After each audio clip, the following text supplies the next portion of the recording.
we like to think in America we have a classless society and who your parents are doesn't matter that much. Well, I'm here to tell you that it matters a lot.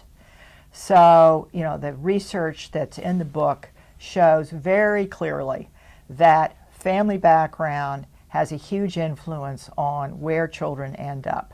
If you're born in the bottom fifth of the income distribution, for example, you might escape, but your chances of ending up in the bottom yourself are much, much higher than if you were born, let's say, in the middle class or higher up. There's quite a bit of mobility, not as much as people may think, but I don't want to sound as if there isn't quite a bit of moving up and down the ladder within American society across generations. There is. But there's not quite as much as in our rhetoric and our politics, and there's not as much as there is in some other countries. So we believe and argue in this book that we should do everything we can to improve the chances of children born in these less advantaged families to move up the ladder by the time they're adults. And we argue that education is critical.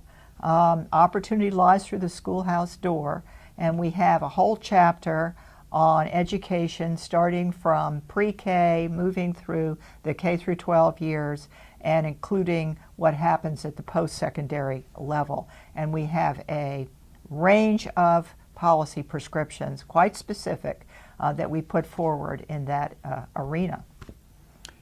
Think of it this way. The disadvantages that poor kids start with in life are enormous. And the more we know, the tougher they seem. There are important genetic differences. With Americans like to deny that there's genetic differences at all, but there are important genetic differences, and they're correlated with parents' income. There are huge differences in family income and the amount of money families have to spend to help their kids go to high-quality preschool, get band lessons, dance, all sorts of things. Third, there are really big differences between parents of low-income kids and middle-income kids. We don't like to talk about that either, but there are two great examples.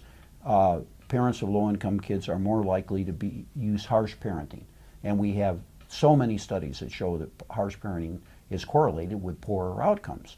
And in addition to that, language use by parents. Middle-class parents use way more language. They use it more contingently. They ask their kids probing questions. They talk to them more. So just stack those things up. And those low-income kids are really at a disadvantage from the very beginning in several different ways. And I haven't even mentioned the difference in schools they go to because they live in different kind of neighborhoods. So anybody who thinks that America has equal opportunity for all, they're just wrong. It's not true. So that's why we say you have to have both more government and smarter government and more individual responsibility. And we know from actual experience of following families over 40 years and their kids that if you come from the very bottom 20% of income, so today that would be roughly below, say, $25,000, that your chances of getting to the top income quintile over 100 and some thousand is about 5%. 5%. But if you come from that same bottom quintile and you get a 4-year college degree, the odds of you making it to the top explode by a factor of 4, from 5% to very nearly 20%. There are hardly any programs that produce an impact like that. So this shows that if government can help you get to college and pay for college, and you work hard and prepare, and especially if your parents learn to help you get to college and have the kind of habits to work hard in college, you're going to do very well. And mobility in America will expand dramatically. That's what we want, both the government part of this and the parental or community part of this. Without both those things, it will not work.